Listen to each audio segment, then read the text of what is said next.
This is Daily Blast Live. We're talking about what you're talking about. You all ready for this? This is a sham. No. Y'all, just stop. Get real. Welcome to DBL. Happy Monday, happy Monday, happy Monday, happy Monday. Yes. Yes. Yes. I think we covered everyone. I did, including you guys out there. All right, everyone is talking about a new class of weight loss drugs like Ozempic or Wegovy. But if you take one of these new drugs for weight loss, should you have to tell the truth about how you're losing the weight? What about if you're a celebrity and you have people looking up to you? Well, that's the question we're asking. After Amy Schumer blasted stars who lie about their new skinny figures. Here's what she had to say on Andy Cohen's Watch What Happens Live. Yeah. And everybody lying. Everyone's like, a smaller portion. Like, shut the up. Right. You're on Ozempic or one of those things. Or Wegovy or whatever. Or you got work done. Like, just stop. Like a year ago, I tried it. Okay. You know, it's like, you try it.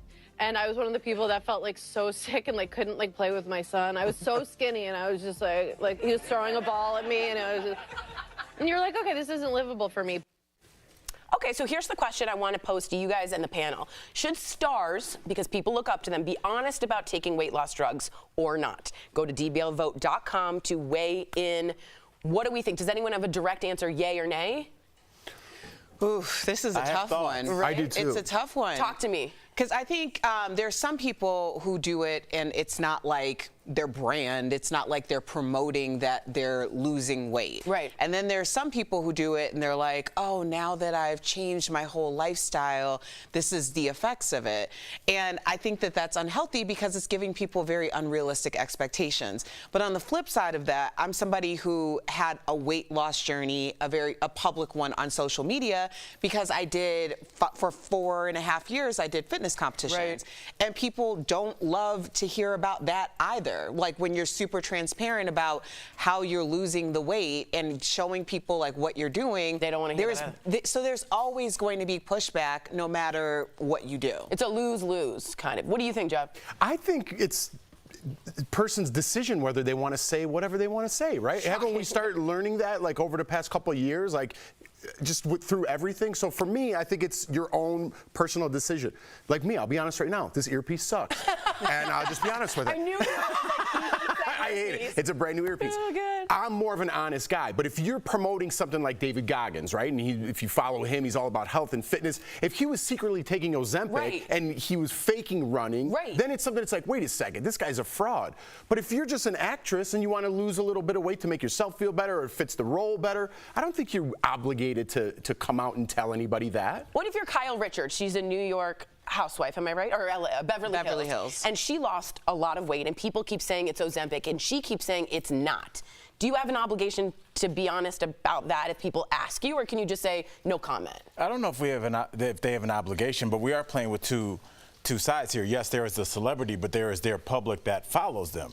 And if you are a celebrity that's like, I'm Erica Cobb, I'm relatable, you know me, brands will look at you and say, hey, we have a line of natural beauty products, natural weight loss or fitness routines. So you might have an obligation, even looking forward, if you want to partner with people like that, to say, hey, I'm not on Ozempic, because that might affect your bottom line. Ozempic is not relatable to most people, but you know what it is? Hey, I started walking every day with my partner after work, and you know that even if it's not true, it's relatable, and relatability sells things. So I do understand that they are under some pressure to think about the money, because at the end of the day, that's where it all comes back to. Yeah, I think honestly, it's also a time will tell thing, because we don't know how long people are going to be able to continue to use this product, if it's going to be something that you're on for the rest of your life, if that's even healthy to do. And we do know that after a certain period of time, you're going to gain at least some of that weight back. So I think some of the people who has been very transparent about it, I kind of feel like that might be the way to go, because there's going to be this like battle of body type. Like a fluctuation, And I always think it's easier to be transparent, but you're right, that's my brand. And if you're not and you're private, good for you. Enjoy. Let's see what people say. strong majority want you to tell the truth. So 82% of you say yes. But would they be willing to tell the truth? Aha. That's the question. That's the next poll. Just kidding, we don't have one ready. On a related note, Kristen Davis is opening up about her own efforts to look younger for the cameras. You know Charlotte. In an interview with The Telegraph, Kristen says she's done fillers and it's been both good and bad, saying she had to get them dissolved and saying she was even ridiculed relentlessly for them. Kristen went on to say, quote, "I have shed tears about it. It's very stressful. You're trusting doctors, but people personally blame us when it goes wrong, as if I jabbed a needle in my face." Kristen also said that when she had some work done on her lips, no one told her she didn't look that good for the longest time until eventually a good friend decided to be frank with her. So what do you guys think about what Kristen said, and would you tell a friend they had bad fillers or Botox? Yes. Yes. My really good friends. Yeah. My really good Like friends. us. It's got to be level 1 clearance good friends. Yes, definitely, because I would want them to do the same for me. I got Botox, and You my look eyes insane. look insane. You look crazy. But I didn't realize till I saw them, like, I look insane. But I'm glad someone pointed out. I'm more of an honesty guy. I'd be like, this is what I tried. I did this. It didn't work. Or I look crazy. I think a lot of people are lacking that. They're like, I look good. I'm like, Yamahama. That's got to go in the reel. This is so weird to me because the first time that I even heard the word spocked, which apparently is when Yes. you get bad Botox, It looks like is with Jeff. Yeah. And I didn't know. Like, I honestly, I don't see those things. Now I see it because people point it out. But I would never, it didn't even occur to me. And I look at Jeff every day. Like, it just didn't ever click. So I don't even know. I'm sure a lot of people are very much like, oh, that's bad Botox, that's bad filler, or whatever. I mean, I've seen some lips where I'm like, Yeah, the lips are bad. girl, Dude, you look that ridiculous. feels. But also, you see it like when you see someone one day and then you see it the next day, and you're like, we could have met in the middle. Totally. Meeting in the middle might have been okay. Compromise. Yeah. Did she Courtney Cox it, and then, you know, Courtney went really heavy on the fillers and then took it out and was very open about it. How do you feel about being like, I'm not the one who put the fillers in? I completely agree with her. And you know, again, there's another side of this as well. The public, you know, scrutinizes especially famous, rich, attractive women to a scale, especially as people get older, that is unattainable. So to have people chasing this vision of what you think they should look like because you want her to look like her character from the early 2000s, as she goes after that, you mock her at every step. It smacks of haterism and it smacks of an anger within yourself. I mean, she provided people a lot of good memories, and to constantly be attacked on your Instagram for just trying to look your best, I think it's a little foul to me. And as for the friend thing, I would say your real friends will tell you. Everybody else, I think people think their friends are like people they get drinks with. You get drinks with anybody. Your real friends have a voicemail from you that could get you canceled. That's a real friend. So your real friend helps you move. All of us. Yes, So all of your us. real friends help you move. Your real friends are there when it's unpleasant. Everybody else is just somebody you're buying drinks with. So until people understand that, then they understand that, like, hey, if I would be upset with Erica or you or Jeff if you guys didn't say, Al, you looked crazy that day. Me too. You know, you're the only people that could say it, and it would mean something. So it's important to, like, have uncomfortable conversations. It's not always going to be pleasant. Right, and that's what a real friendship is. You all look great, by the way. Oh, thanks. I was going to tell you, you look crazy. Coming up on DBL, our interview with celebrity chef Curtis Stone. He's telling us all about being a judge on Crime Scene Kitchen. And yes, we've got the highlights from Broadway's biggest night at the Tony Awards. Stay tuned for this. It was good. DBL, this show is amazing. There's a lot going on down here. I would have been part of the Mile High Club. Yeah. So on point. But I'm gonna have a conversation about what's happening now.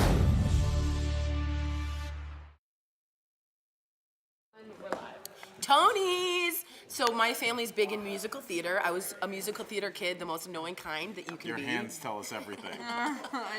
And my parents took Literally jazz hands. Yes. my parents took me to theater growing up, musical theater, and was immersed in the Kennedy Center, and theater was always a big part of our lives. So Tony's is a big deal, but some people have never seen a Tony Award show. Have you ever watched it on TV, Al? I was at a bar one time in LA and it was on.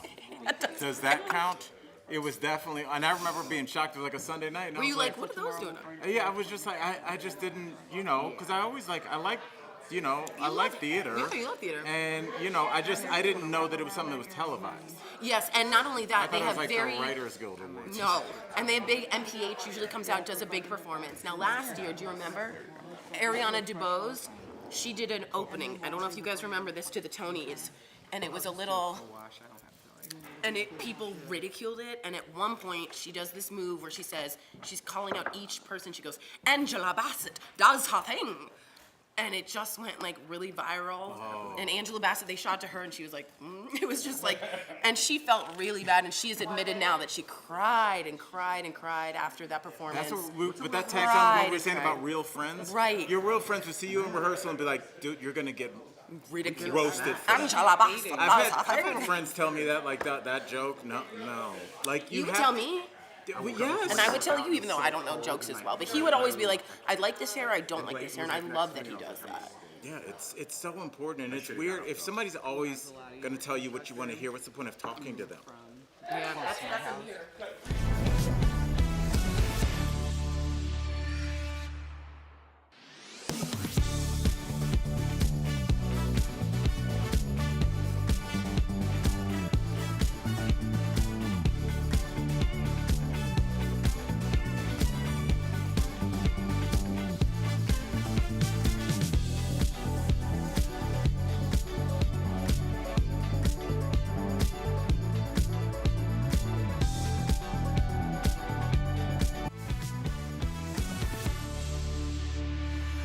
At least I didn't fake it, sir. I guess I didn't make it. Get ready for me, love, cause I'm a comer. I simply gotta march my hands around my nobody or nobody is gonna rain on me.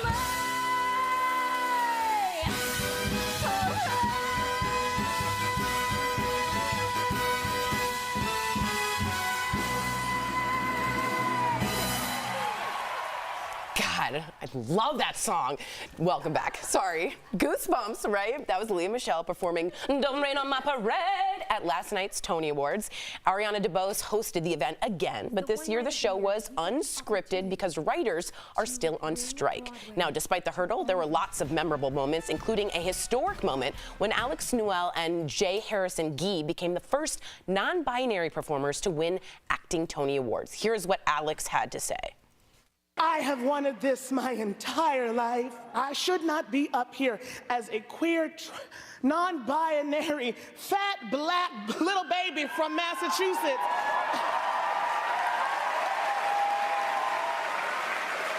And to anyone that thinks that they can't do it, I'm going to look you dead in your face that you can do anything you put your mind to. What do we think about that? And non-binary, and how they specifically want a separate category so it's not actors and actresses and they have to fit them in that way. It makes me think about what Erica's been saying since day one of season 1, which is, if you see it, please know the end of it. Oh. If you can see it, you can be it. Yes, there we go. Yeah, I mean, honestly, this is where we. I've painted myself into this corner, and there's no way out. Like, I never said that. But it's something positive. What's the next story? But no, honestly, I'm sure that they never saw anybody, and that's why they were like, I don't belong up there, and that was the only thing I'll disagree with. Your talent got you up there. You do belong up there, but it's still, they look at themselves like, I shouldn't be here, but they absolutely should. Yeah. I mean, when people say, like, you have to keep pushing, you have to keep moving, it seems so cliche because there's so many obstacles that come in your way, like, as you're trying to pursue a goal. But even if there wasn't someone that you could see, like, understand that you could be the person that everyone else sees. You could be that. And it's really like, it's a visceral feeling within yourself that, like, you would rather die than not have your dreams come true. And that's what you see when you see beautiful moments like that. That's stunning. This is another great moment. Sean Hayes can also add Tony Award winner to his resume. The former Will and Grace star won for lead actor in a play for his role in Goodnight Oscar. And during his acceptance speech, he showed his husband some love. Take a look. Oh my God, this has got to be the first time an Oscar won a Tony. But I want to thank, I'm shaking. I can't believe this is so surreal. First of all, my husband, Scotty. It's Scotty, right? Yeah. I never can get it right. You are my purpose every single day of my life. Amazing. I also wanted to get to this viral moment. This is Danae Benton, and she called out Ron DeSantis in Florida, and it went viral. Take a look at this. And while I am certain that the current Grand Wizard, excuse me, governor of my home state of Florida will be changing. please. Reactions?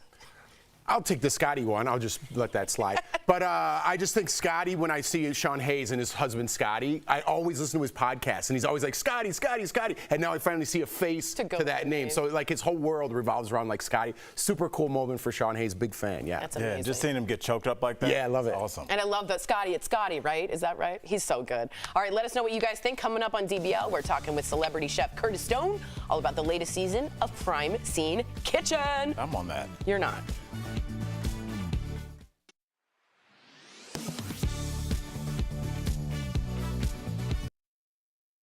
On May 22nd, murder suspect Brian Kohberger appeared before Latah County Judge John Judge. You also have a right of silence. That right is protected under the Idaho and federal constitutions, so you can remain silent throughout these court proceedings, and that can't be held against you in any way. In the courtroom, Kohberger was formally charged with the murders of Madison Mogan, Kaylee Gonzalez, Xana Kernodle, and Ethan Chapin. This was the first time Judge Judge has been involved, leading one viewer to ask, was the judge changed unexpectedly on the Moscow murders case? Let's verify. Our sources are Latah County District Court, the Idaho Supreme Court, and the Prosecuting Attorney's Office for Blaine County, Idaho.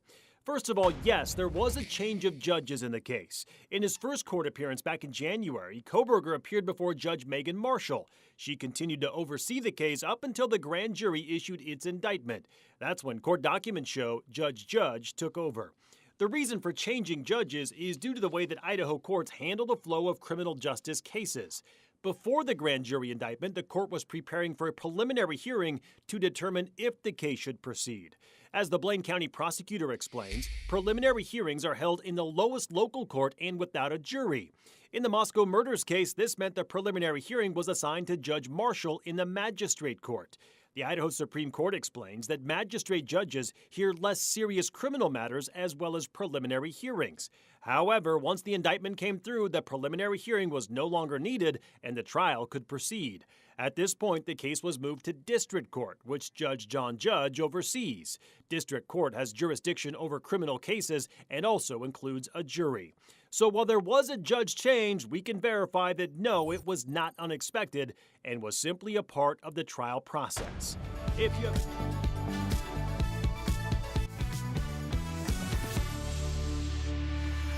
Welcome back to DBL. Earlier, we sat down with Michelin star chef who made his way all over the globe from Australia and to here, from working in intense kitchens to television shows and owning restaurants. Check out our conversation with Curtis Stone.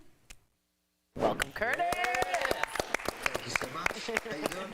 Thanks for being here, Chef. So we're always hearing about Michelin stars, but can you tell our audience and myself what it really means to be a Michelin star chef and what it felt like to earn yours? Look, it's an award given out by the Michelin Guide, which is a guide born in France that's all over the world these days. And you know, as a young chef, you grow up working in these restaurants that have a Michelin star, and it's always your dream, of course, to get your own. So when you finally get that recognition, it is a very special moment, and it's a bit like our Oscars. It's our big night. Plan reveals. It's like he gets a green jacket. I think he explained it. Okay, cool. You've been on countless cooking competition shows, and now you're a judge on Crime Scene Kitchen. Tell us what is different about judging this show that you find really, really fun. Look, first of all, the contestants don't know what they're supposed to be baking until they go into that crime scene kitchen, and they walk in there and they have to try and sort of decode all of the clues that are left behind. So obviously something's been baked in that kitchen and they have to figure out what it was, but they all get slightly different things, which is kind of the fun part. So what we get to do is to watch them baking. They bake for several hours, and then of course they present it to us. The question is, did they guess the right thing, and have they actually baked the right thing? Because if they haven't, then they have no chance of winning. And then Yolanda Gamp and myself get to do all of the tasting. It's hosted by Joel McHale, so you can imagine it's a whole lot of fun. Oh, love it. So, Chef, I know you're doing a TV show with all this and you're having fun, but do you ever feel bad about being critical towards someone's food that you know they put so much love and effort into it, and then you kind of just smash it in their face? Not literally. Oh, no, I love it. That's one of my favorite parts. No, of course. There's so much energy and effort put in by the contestants. So when they do make a mistake, it's a real bummer that you've got to sort of point it out. But the truth is, I think most people that put something up, they know if it's right or if it's not right, so they know what's coming. Chef, I got to know, because a friend of the show, Joe McHale, has been on before. Does he ever pull pranks on set on you guys? Oh, it's non-stop. It's like being 14 again. It's so fun. He's so ridiculous, and he actually came into Gwen, my restaurant. He dressed himself as a waiter. This has got nothing to do with the show, by the way. And he walked around the room offering people canapes, and he was telling them that it was horse. Of course, we don't cook horse. We have nothing to do with it, but that's just him. Like he can't help himself. This is horse. So we understand that congratulations are in order because you just celebrated your 10-year anniversary with your wife, Lindsay. Wow. Isn't she pretty? You stay with her for 10 years. Two cuties. Y'all look like the picture that comes in the frame. Like, that's not even right, okay? So we have to know, how did you woo her, and which dish of yours made her fall for you? What a go-to for a first date. Well, our very first date, she was 40 minutes late. I won't mention that. I was standing there having a glass of wine, and then she arrived, and the bartender said, "What would you like to drink?" And she said, "Oh, what single malt whiskey do you have?" And she said, "Yeah, I'll have this one, and I'll just have it neat." And I was like, "Oh my God, I'm standing here with a glass of rosé." I felt totally outclassed. So the first thing I ever made for her was I made a chocolate mousse the following week, but I put some whiskey in it, and it just happened to be in the fridge the first time I invited her around to my house. So there you go. This whole thing. That's awesome. Oh, what a great go-to. Wow. Michelin star whiskey I have pudding. a random question. What would you suggest? Obviously, people are not professional chefs, but if a guy does want to make a... Or a girl. Yes, He's asking for himself. A first date, you're trying to woo somebody. You're not a great cook, but you're decent. What do you say is a good go-to to try and woo, to try and have the same situation you have? Well, I reckon you've got to figure out what their favourite thing is, like I did with the whiskey. Find out what's the ingredient that she loves, or what's something that she really likes, and then just have a go at it. It doesn't matter if it's perfect, but the fact that you thought about her in that way, I think that's the win. How about your sons? Either of your sons taken after you in the kitchen? Yeah, they love it. They're both in the kitchen with me a lot. Poor Hudson, I used to put him in the sink before he was old enough to climb out of it when I was in the kitchen at the restaurant. So, yeah, they've both been around it forever, and they're both good kids. They both love food, and they're in the kitchen with me a lot still. DBL Nation, catch Crime Scene Kitchen Season 2. It's airing Mondays on Fox. Thanks again, Chef. We will be right back. Thanks. Looks fun. Thanks, brother. Good to see you guys.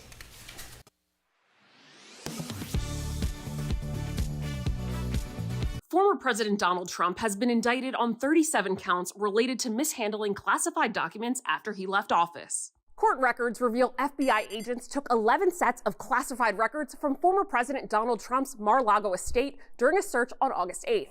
In an August 12th post on Truth Social, a social media platform he founded, Trump claimed that the documents were all declassified. The former president's comments prompted several of our viewers, including Beverly and Carol, to ask, can the president declassify documents? So let's verify. Our sources are the U.S. Constitution, Executive Order 13526, Kel McClanahan, Executive Director of the National Security Counselors, a nonprofit public interest law firm, and Richard Immerman, professor and historian at Temple University. According to our sources, a president does have the authority to declassify documents while they're in office, but it isn't a formal process. Let me walk you through the levels of classification in the U.S. government and when presidents can and cannot exercise their power to declassify government records. The 3 levels of classification in the U.S. government are confidential, secret, and top secret. National security expert Kel McClanahan says the classification assigned to a document dictates the level of damage that its release would cause to the national security of the United States. According to the National Archives, a select group of government officials have classification authority, including the president, vice president, and agency heads. But let's focus on the president. The Supreme Court ruled the president's power over classified information comes from executive authority granted by the Constitution. A sitting U.S. president has wide-ranging authority to classify and declassify certain documents, but a former president does not. To classify a document, a sitting president has to make a plausible argument that it's related to national security, according to McClanahan. But he says there isn't the same requirement for declassifying documents. he doesn't have to give any reason for declassifying it. He can just say, I decide that this should be declassified, and it's declassified. According to our sources, there isn't a formal protocol the president has to follow in order to declassify government information. But historian Richard Immerman says there is an informal one that presidents generally follow. First, the president consults all departments and agencies that have an interest in a classified document. They provide an assessment as to whether the document should stay classified for national security reasons, and if there's a dispute among the agencies, they debate it. But ultimately, it's the president that makes the decision on declassification. So we can verify, yes, a president can declassify documents, but there isn't a set protocol that they have to follow. So what about the documents found at Trump's Mar-a-Lago estate? Well, there are other federal laws that bar a former president from taking government documents, regardless of whether or not they were declassified. With your Verify, I'm Ariane Till. Are you skeptical of headlines and what you see on social media? We are too. The Verify newsletter helps you distinguish between true and false information by answering your questions. It provides fast facts on trending topics, spotlights major stories, and even includes a daily fun fact for all those trivia buffs out there. Get Verify's fast facts delivered every weekday to your email inbox. Go to verifythis.com/email to check it out.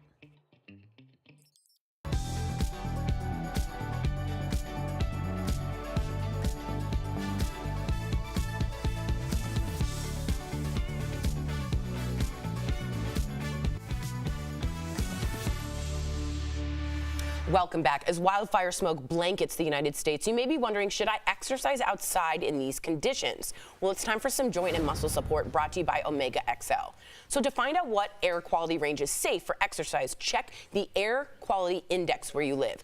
If the air quality is in the orange range, meaning unhealthy for sensitive groups, you may need to make some modifications. You guys can ask Siri what the air quality is too. First, assuming the air quality is no worse than an orange level, an outdoor workout of 30 minutes is reasonable. But if you feel any discomfort, you should take it inside.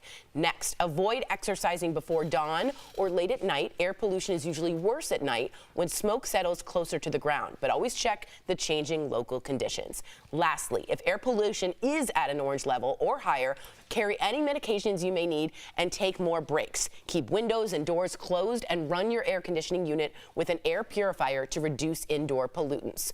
Omega XL has improved the lives of millions of consumers, supported by 30 years of clinical research. Omega XL's powerful and proven benefits have transformed the lives of athletes, celebrities, and dedicated daily users. So call, you're not. 1-800-813-6801 or visit OmegaXL.com for more information. Speaking about outdoors and being careful, before we go, several British soldiers, couldn't take the heat on Saturday. They were rehearsing a military parade in honor of King Charles's upcoming birthday. Check this out. A trombone player fainted while playing, but no, it did not stop him from continuing to play on the ground before being escorted off. Another soldier was then carried off on a stretcher after fainting. It got to 86 degrees that day. Afterwards, Prince William tweeted a big thank you to every soldier who took part in the review this morning in the heat. Good luck to all them. Bye. That was